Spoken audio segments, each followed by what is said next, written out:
بسم اللہ الرحمن الرحیم وهو الذی مد الارض وجعل فيها رواسي وانہارا ومن كل الثمرات جعل فيها زوجين اثنين يغشي الليل النهار ان في ذلك لآیات لقوم يتفکرون صدق اللہ خالقنا العظیم۔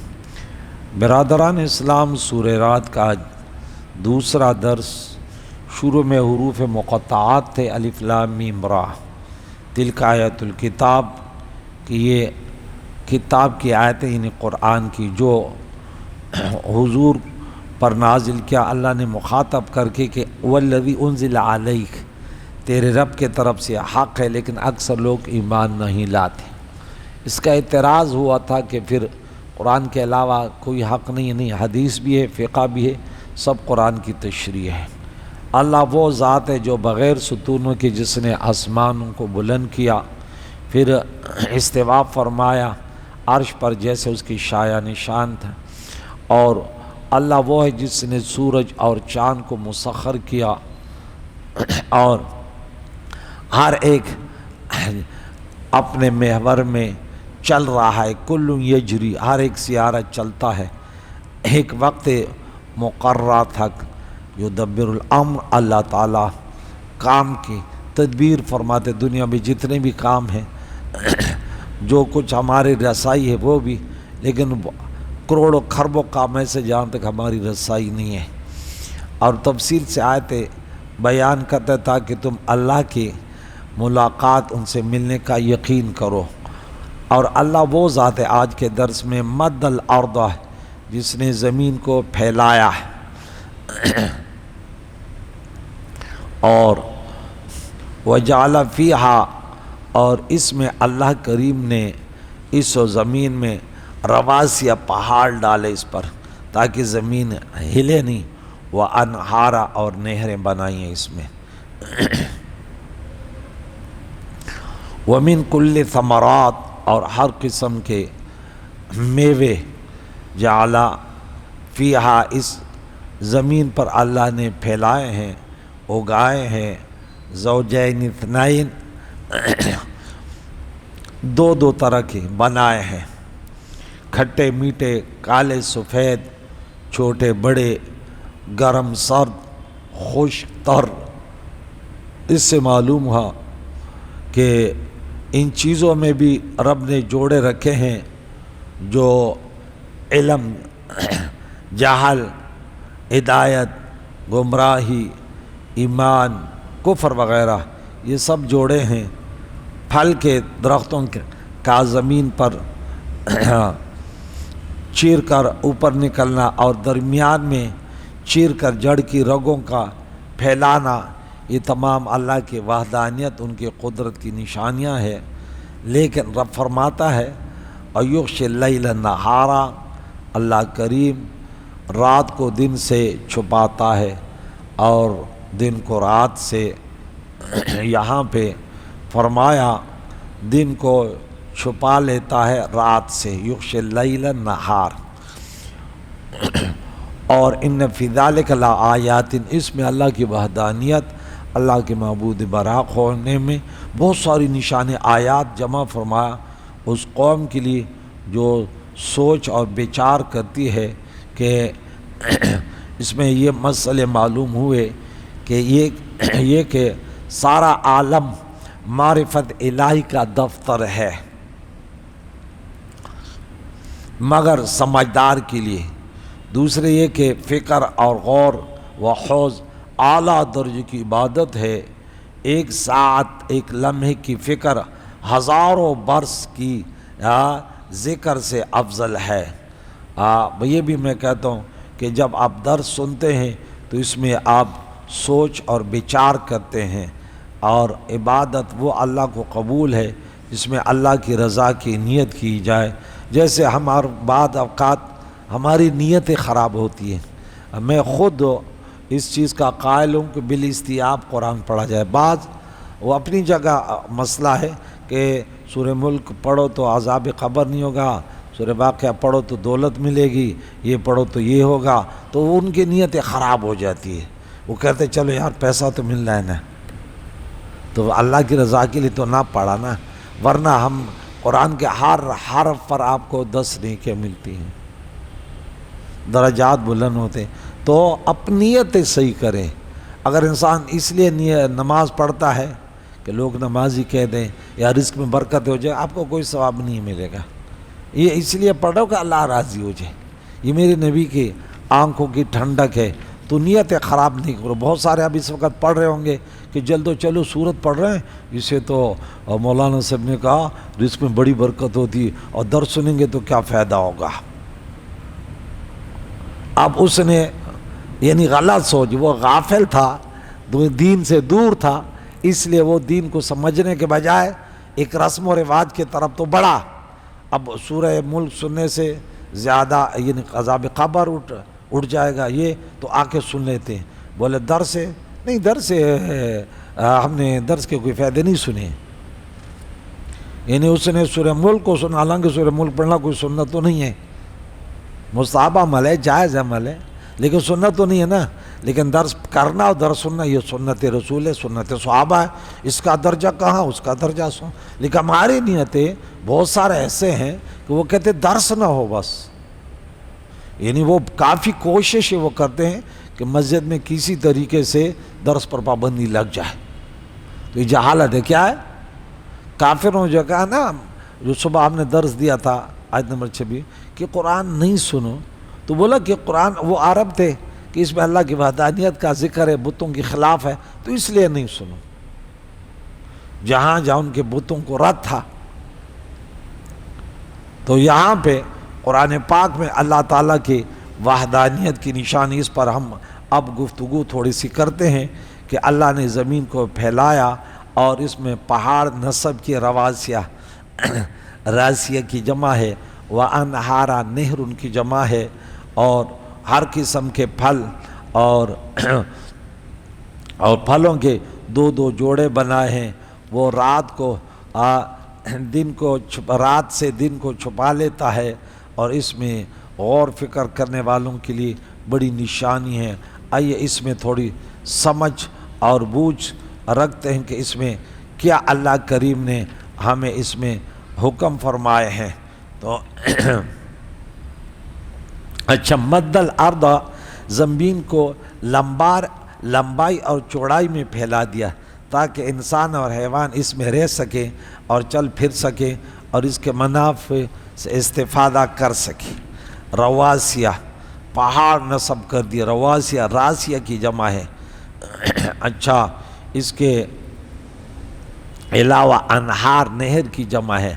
بحر، سمندر. اچھا، بحر کا معنی سمندر ہے اور نہر کا معنی دریا ہے. آگے چلتے ہیں.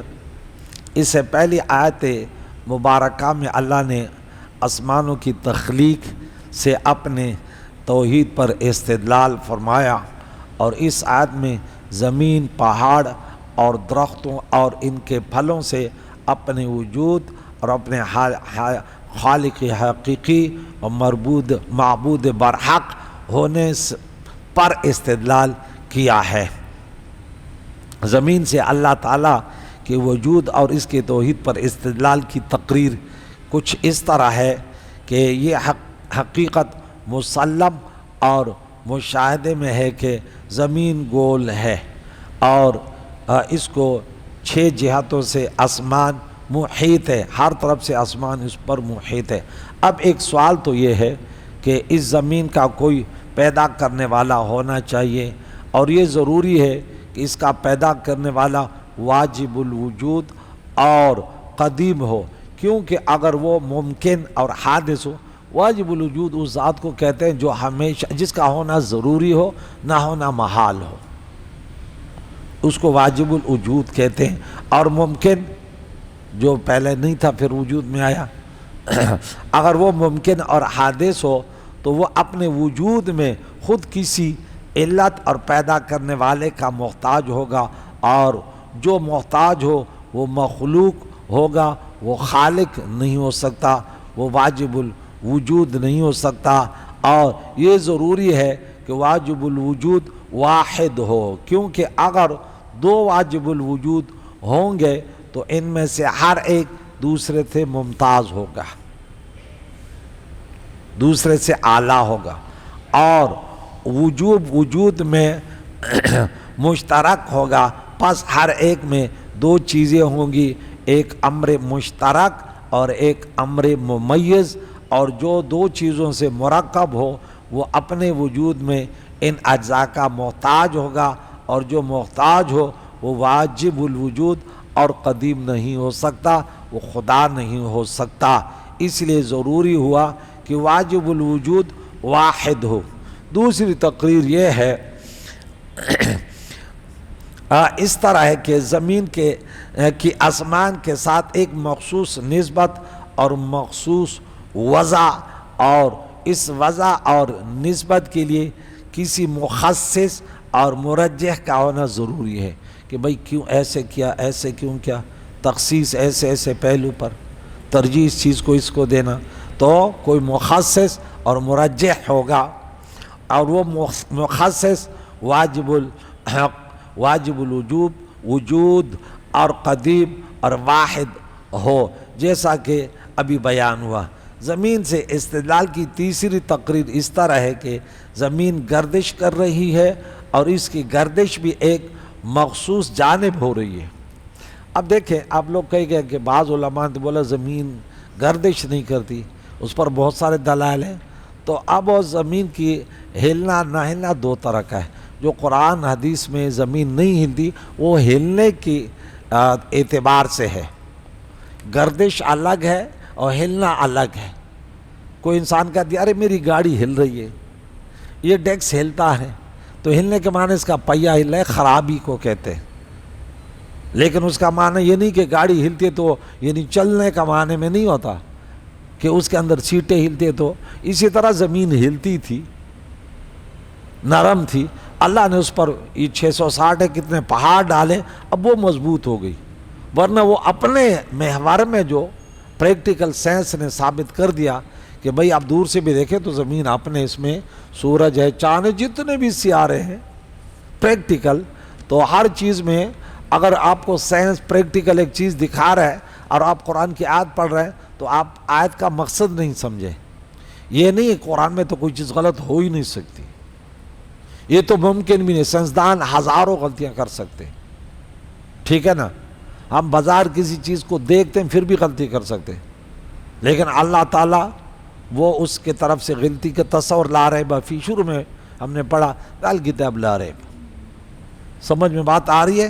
تو یہ جو کلن فی فلک یسبحون، ہر سیارہ اپنے محور میں تیر رہا ہے، چل رہا ہے، تو زمین سے سورج بڑا ہے اور سورج سے دوسرے بڑے بڑے سیارے موجود ہیں، ہر ایک اپنے محور میں چل رہا ہے۔ اچھا، تو یہاں پہ کہ زمین گردش کر رہی ہے اور اس کی گردش بھی ایک خصوص جانب میں ہو رہی ہے، سو اس کی گردش کے لیے بھی ایک مخصص کا ہونا ضروری ہے۔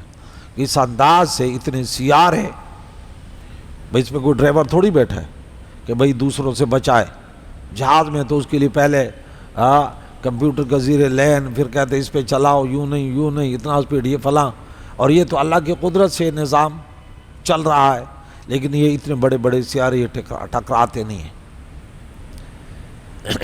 تو اس کا بھی ایک مخصص کا ہونا ضروری ہے، اور ضروری ہے کہ وہ مرجح، واجب، قدیم اور واحد ہو۔ اور درختوں سے استدلال اللہ کی وحدانیت کہ جو بیج زمین میں بویا جاتا ہے، اسے جو کومپل پھوٹتی ہے، اس کا ایک حصہ جڑ کی صورت میں نیچے چلا جاتا ہے اور ایک حصہ تنے کی صورت میں اوپر چلا جاتا ہے۔ عجیب دانہ ایک ہے، دونوں طرف سے تیغ نکلا دانے سے، ایک اوپر جا رہا ہے، ایک نیچے جا رہا ہے، اور اس کی شاخیں دائیں بائیں پھیلی جاتی ہے، اوپر تنا گیا، شاخیں ادھر شاخیں اوپر نہیں جا رہی ہے۔ اب دیکھیں اللہ کی قدرت کے کرش میں دائیں بائیں پھیل جاتے ہیں، جڑ تنا اور شاخیں سب لکڑی کی ہیں، اور لکڑی کی ایک ہی طبیعت ہے، اور ایک طبیعت کا ایک تقاضا ہونا چاہیے، لیکن ہم دیکھتے ہیں کہ جڑ نیچے جا رہی ہے، تنا اوپر جا رہا ہے، اور شاخیں دائیں بائیں پھیل رہی ہیں۔ اس سے معلوم ہوا کہ اس کے طبعی افعال نہیں ہے، یہ کہ خود بخود ایسے اور نہیں ہے، اس کا بھی کوئی مخصص ہے، کوئی مرجح ہے۔ وفی کل شیء آیۃ انہ تدل انہ واحد، اور وہ بتا رہا ہے کہ یہ اللہ واحد ہے، جو اس پتوں کو کس انداز سے پھیلا رہا ہے، اور اس کی لکڑی، اس کے پھل الگ ہے، پتا الگ ہے، درخت الگ ہے، تن الگ ہے، جڑ الگ ہے۔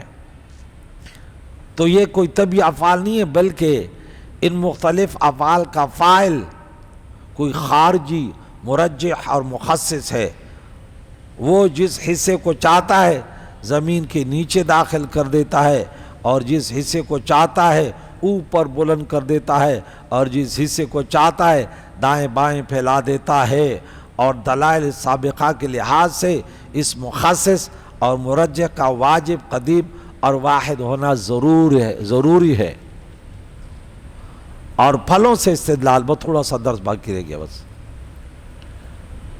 پھلوں سے استدلال کی تقریر یہ ہے کہ پھل اپنے رنگ و جسامت و خوشبو اور ذائقوں میں سب ایک دوسرے سے مختلف ہیں، تو پھر اس اختلاف کے لیے کوئی مخصص، بھائی دوائی ڈاکٹر بناتے ہیں تو مٹیریل الگ الگ ہے نا، یہاں تو مٹیریل بھی الگ الگ نہیں ہے، زمین ایک، پانی ایک۔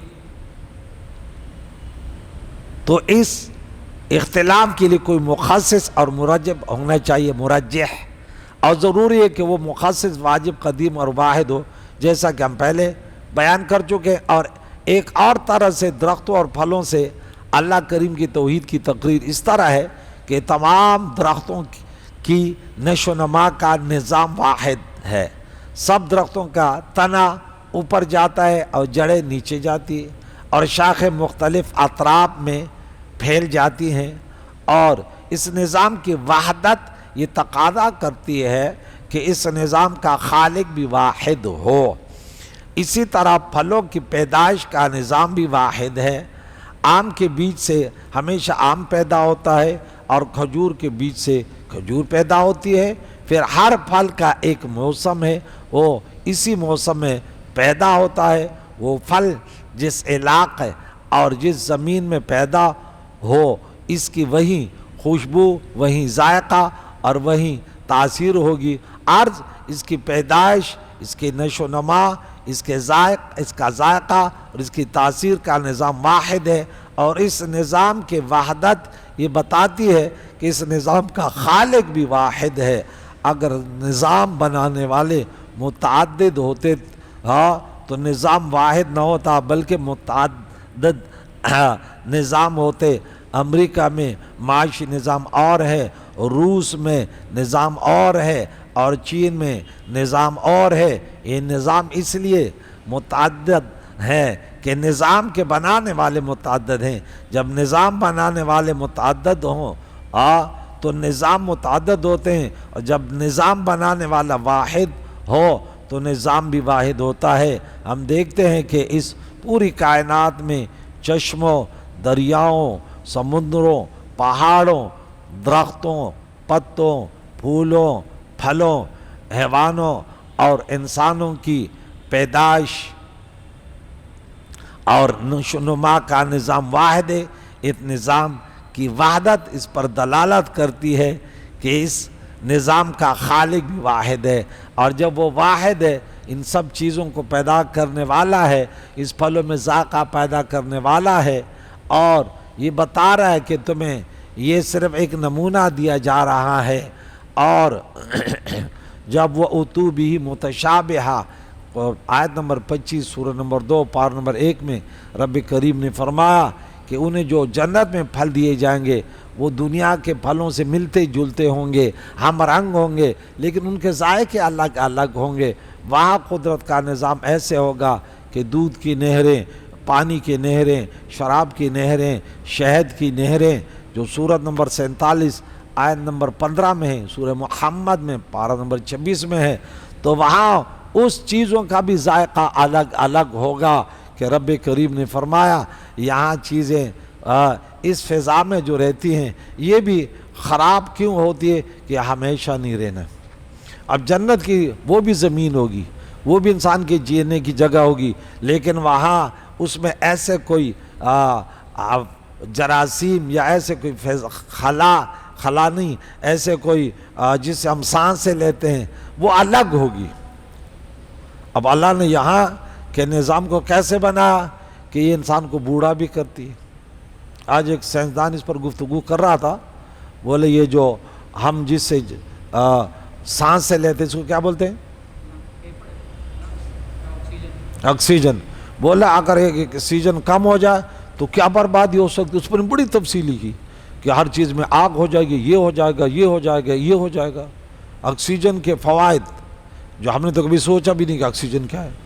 بولے اگر یہ بڑھ جائے تو چونٹیوں بھی ہاتھی جتنی بڑی ہو جائے، بولے اس سے بڑے بڑے جانور ہو جائیں۔ تو وہاں جو انسان کے نشو و نما کی چیزیں ہوں گی، اب یہ سوچ ہے نا کہ انسان بوڑھا کیوں نہیں ہوگا؟ بھئی وہ اللہ کی قدرت ہے کہ بوڑھا نہیں ہوگا انسان۔ وہ اللہ نے اس فضا کو ایسا پیدا کیا ہوگا کہ وہ درخت ہے تو وہ بوڑھا نہیں ہو رہا، وہ ختم نہیں ہو رہا، وہ فنا نہیں ہو رہا، حیات ابدی ہے، حی القیوم علی کل شیء قدیر ہے۔ تو اس سے اللہ کل شیء قدیر ذات کی عبادت، جیسے حضور نے بتایا کہ تمہاری رات کیسے ہو، تمہارا دن کیسے ہو، تمہاری رشتہ داری تعلقات کیسے ہو، خاندانی تعلقات کیسے ہو، اڑوس پڑوس میں تعلقات کیسے ہو، طرز تبلیغ کیسے ہو، تو وہ اللہ کریم نے۔ اب ہر مولوی اپنے اپنی سوچ لے کر چلتا ہے، اور خاص کر فتووں میں بڑے تیز ہوتے ہیں، دیکھتا ہے تو سنی نہیں ہے، تو وہ نہیں ہے، تو مسلمان نہیں ہے، یعنی اپنے اخلاقیات ہے۔ ایک عالم دین ہے تو اسوہ حسنہ جو اس کے اخلاق ہیں، جو قرآن میں سورہ نمبر 33 نمبر 21 میں لَقَدْ كَانَ لَكُمْ فِي رَسُولِ اللَّهِ أُسْوَةٌ حَسَنَةٌ، حضور علیہ السلام کے پاس ایک دشمن آتا ہے اور وہ کہتا ہے کہ میری زندگی کی تمنا یہ تھی کہ میں اس کو بس ختم کروں، نعوذ باللہ۔ لیکن جب آتا ہے اور دیکھتا ہے ان کے اخلاق کردار کو تو کہتے یار ایسے انسان نہیں ہوتے۔ کافر آتا ہے، آج کل کہتے ہیں نا تو نے فلاں سے بات کیوں کی؟ بھائی ایک مولانا نے بات کی تو وہ کہتا ہے کہ میں ان کو سمجھاؤں کہ آپ کا نظریہ غلط ہے، آپ کا طرز تبلیغ غلط ہے، دین یہ ہے۔ نہیں، تو نے اسے بات کیسے کی؟ ایک حدیث پڑھیں گے وَلَا تُعَاقِلُوهُمْ وَلَا تُجَالِسُوهُمْ، بھائی وہ الگ طرز ہے کہ آپ اس کو صحیح سمجھ کر کہ سورہ قلم میں جو ذکر ہے وَدُّوا لَوْ تُدْهِنُ فَيُدْهِنُونَ، وہ الگ وہ ہے۔ موالات جو سورۃ نمبر 3 آیت نمبر 28 میں ہے، موالات منع ہے، مداہنت منع ہے۔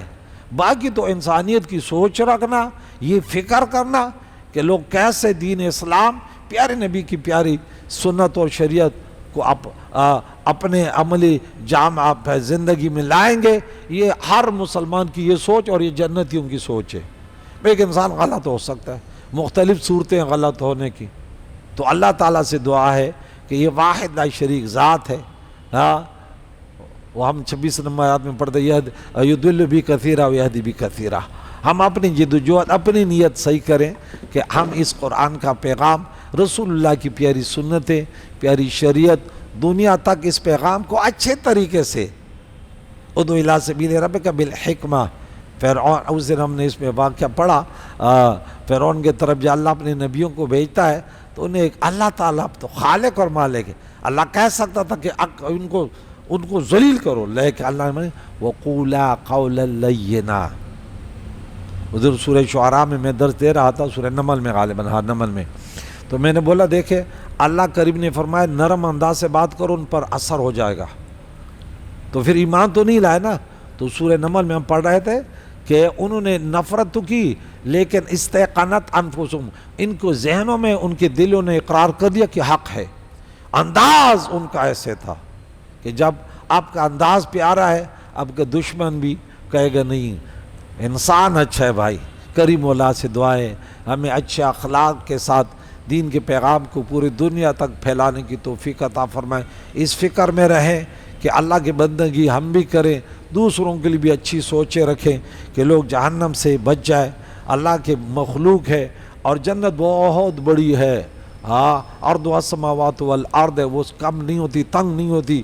تو اللہ تعالی ہمیں آپس میں محبتیں پھیلانے والے پیارے نبی کی پیاری شریعت کو دنیا کے ہر فرد تک پہنچانے کی توفیق عطا فرمائے. جو علماء کرام یہ کام کرتے ہیں اللہ کے رضا کے لیے، دنیا کی کوئی لالچ نہیں، اللہ ان کے اعمالوں میں، ان کے علوموں میں، ان کے زندگیوں میں، ان کے زبانوں میں برکت عطا فرمائے. اور جو فسادات پھیلاتے اللہ ان کی شر سے پیارے نبی کی امت کی حفاظت فرمائے. صلی اللہ محمد و صحبہ اجمعین برحمتہ. جزا اللہ.